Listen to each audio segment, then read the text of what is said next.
Welcome today in front of me CUBOT King Kong Mini 2, and I'll show you how to change notification sound on this device. So first you should go just to the settings application, and now just tap here to the sound section and scroll down a little bit, and here you will see the default notification sound. That's beryllium right now, and we can select and choose one from these available sounds.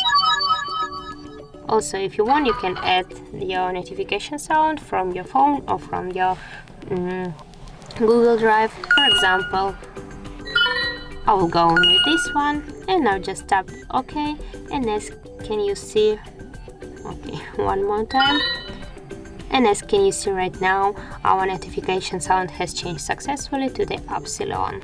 So that's it. If you found this video helpful, leave like, comment and subscribe our channel.